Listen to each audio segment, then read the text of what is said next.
Tom était menuisier. Il aimait son métier.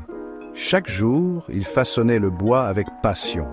Il transformait de simples planches en meubles magnifiques. Sa vie était simple, rythmée par le travail et les saisons. Tom était un homme heureux.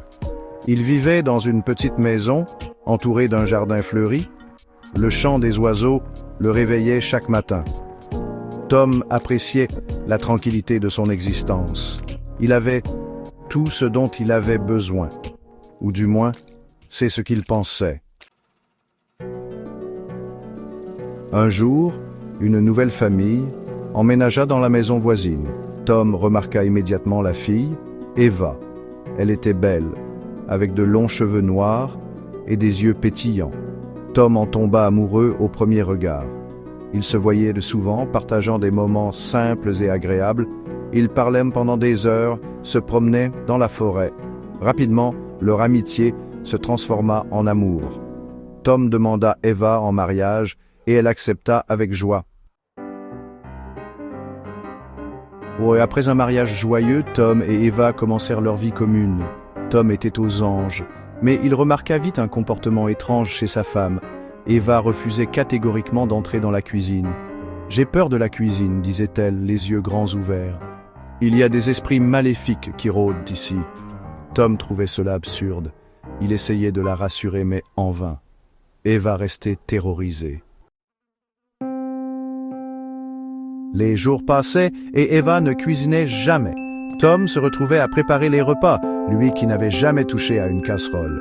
La situation devenait pesante. Tom commençait à douter de la sincérité d'Eva. Un soir, alors qu'Eva pensait que Tom dormait, il la vit sortir discrètement de la maison. Intrigué, il la suivit. Il la vit entrer dans la forêt, un panier à la main.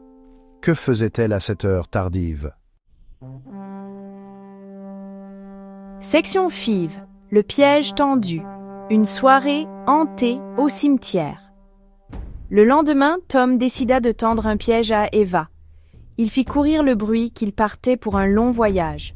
En réalité, il se cacha dans le grenier, observant Eva. Le soir venu, Eva sortit à nouveau, se dirigeant vers le cimetière du village. Tom la suivit discrètement. Arrivé au cimetière, il se cacha derrière une tombe et attendit. Soudain, il vit Eva déposer son panier par terre. Elle se mit à chanter d'une voix douce et mélodieuse. Section 6. La vérité éclate. Eva, démasquée. Des ombres sortirent des tombes, attirées par le chant d'Eva. Mais ce n'étaient pas des fantômes. C'étaient les femmes du village, déguisées en esprits. Elles s'approchèrent d'Eva et ouvrirent le panier. À l'intérieur, un festin royal de poulet rôti, des tartes, des gâteaux. Eva avait passé la soirée à cuisiner pour ses amis, tout en prétendant avoir peur de la cuisine. Tom était furieux. Il sortit de sa cachette, le visage rouge de colère. Section 7. La transformation d'Eva. Le poids de la vérité. Eva était mortifiée. Elle se rendit compte que son mensonge avait été découvert. Elle tenta de s'expliquer, balbutiant des excuses.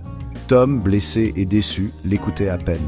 « Je voulais juste que tu continues à me faire la cour », avoua-t-elle finalement. « J'avais peur que tu ne m'aimes plus si je me montrais tel que je suis. » Tom comprit alors la peur d'Eva. Il la prit dans ses bras et la serra fort. Section 8. Le bonheur retrouvé. L'amour triomphe. Eva réalisa son erreur. Elle décida de changer et de devenir une épouse aimante et sincère.